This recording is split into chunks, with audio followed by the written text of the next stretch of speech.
नहीं चिक्का टाकी येईन का नाही आता टाकी नाही येईन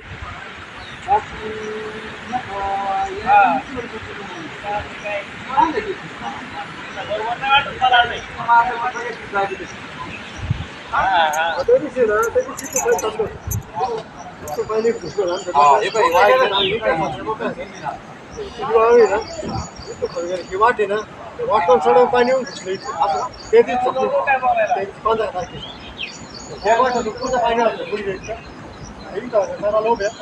पाणी लोंड आहे ना लोंड वाटून 10 मिनिटं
तर मैत्रिणींनो म्हणजे खाली चिचीपाशी नदीचं स्वरूप आलं होतं वावरात, ऊसाच्या वावरात.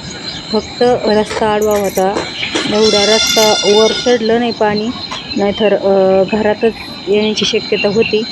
मग वावरात बघा पूर्ण असा पूर आहे ना, हा पूस झाला होता. नदीच्या स्वरूपात व्हायचं काम चाललं होतं. तर चला आज तुम्हाला बुधवारचा व्हिडिओ येतोय आणि मग काही कालचा होता. तर काल पूर्ण ब्लॉग करायला वेळच भेटला नाही, तर म्हटलं चला तोच कंटिन्यू करू.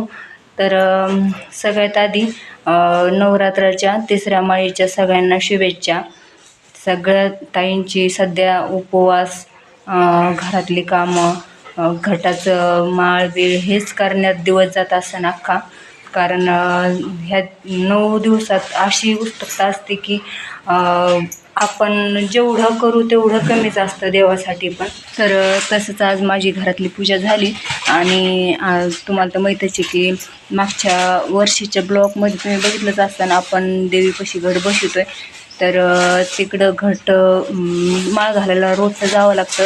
तर चिखलामुळं पावसामुळं जायची खूप चिडचिड व्हायची. तरी पण मी काल गेले होते. तर काल मोबाईल धरता नाही आला, हे करता नाही आलं, शूट घेता नाही आलं, तर नाही घेतलं. तर आज जर झालं तर नक्कीच तुमच्याशी शेअर करेन.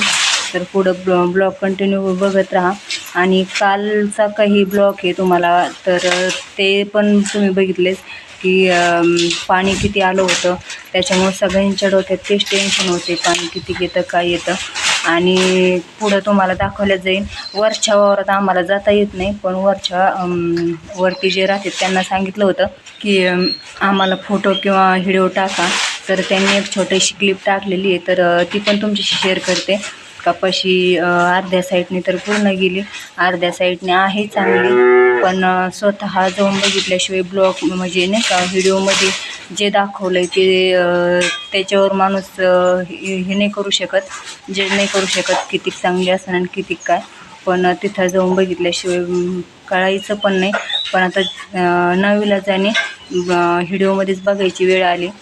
तर आता पुढं कधी जाता येते वरती कधी नाही काय सांगता येत नाही. 2-3 दिवस मध्ये थोडंसं गॅप दिला होता. पाणी तर केलं होता तिथं पूल एडावाकला मुरुम बिरून टाकून जायपुरता रस्ता, पण परत पाणी आल्यामुळं ते पूल पण गेला. तर आता वरती जायचं म्हणजे वरती जाण्याचं कॉन्टॅक्टच बंद झालेलं आहे सध्या. तर बघू चला. तर बघा किती नुकसान झाली. आणि कांदे तर कांद्याचा विशेष नाही, कांदे पूर्ण थाप झालं होतं पाणी त्या भुसाऱ्यात.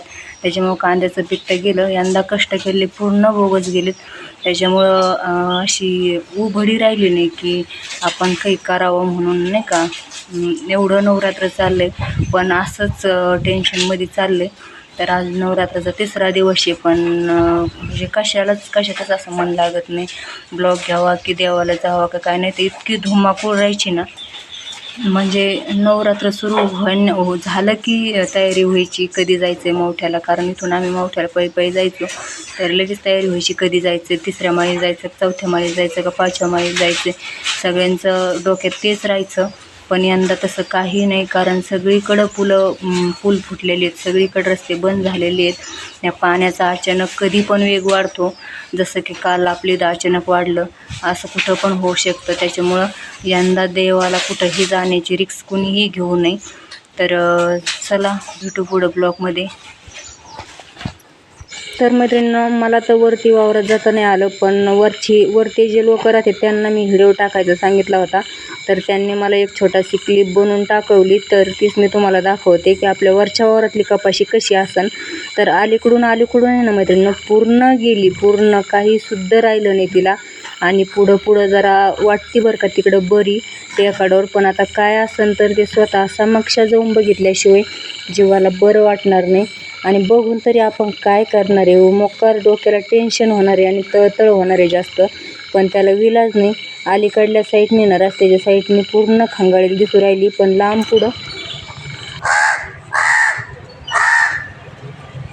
तर मी आले होते इथं देवीच्या मंदिरात घटाला माळ घालायला, कारण आमचा दरवर्षी घट इथं असतो. आणि मग इथं घटाला माळ घातल्यावर म्हणलं चला थोडीशी शूट पण करावं, तुम्हाला दाखव. तर इथं माळ घातली आणि नंतर मग माझं शूट घ्यायचं काम चाललं होतं. तर बाया पण चालूच होत्या, एक गेली काही एक येत होती. कारण सगळ्या राळातले इथं येऊन देवीपाशी घट बसलेला असतो. माळ घालून पूजा करून रोज इथं आमची 9 दिवस रोज येणं असतं. तर असं देवीची आज ही साडी होती आणि पूजा पण मस्त कोणीतरी अगोदर पण करून गेलं होतं धूप ते लावून. तर अशी पूजा झाली आणि नंतर मग मी थोडासा ब्लॉग घेतला. तर आता वाटाने बघा, म्हणजे येता रस्त्यांनी दिसतंय, दाखवते तुम्हाला पुढं. तर पूर्ण हवा इथं एवढे सगळे घर बसवलेत बाहेर देवी ना तिथं. तर तर पूर्ण वावरं खंगोळू गेलेत बघा. ह्या लोकांच्या कपाशात काही सुद्धा राहिलं नाही. एवढा सर काढून गेला तरी वावरात अजून पाणी आहे आणि वावरातून आता नितळ पाणी चाललंय. वाटाने चालायला एवढी चिडचिड आहे की हे, पण आता इलाज नाही. घाटाला माळ घालायला जाणं गरजेचंच आहे. तर एवढ्या चिडचिडीत मी वर्षी ना चप्पल घालत नव्हते. बिगर चप्पलाचाच उपास राहायचा माझा. पण ह्या वेळेस ना माझ्या बोटाच्या मध्ये चिखल जाऊन पूर्ण चिखल्या झाल्यात. त्याच्यामुळं मी ह्या वर्षी चप्पल घातली. कारण चप्पल उंच टाचाची चप्पल वापरायला काढली मी. नेमकं ती जरा जाड आहे, पट्टा पण जाड आहे, तर म्हणून ती चप्पल वापरायला काढली. चिखलात ती जमते. तर म्हणलं काही हो, तुटली तर तुटली, पण निदान पाय तर चिखल तरी शिरणार नाही. बघा कपाशीत पाणी, बापरे एवढं. म्हणजे आज 2 दिवस झाले पाऊस उघडलेला पण आहे. 2 दिवसापासून आता पाऊस नाही, पण तरी पण कपाशीत एवढं पाणी आहे. मग ज्यावेळेस पाऊस चालू आहे त्यावेळेस कसं पाणी असेल. मी तिथून आले म्हणजे वावराला आहे ना पूर्ण नदीचं स्वरूप आलं होतं. ह्या कपाशीत आहे ना पूर्ण नदीवणी वाहत होतं पाणी.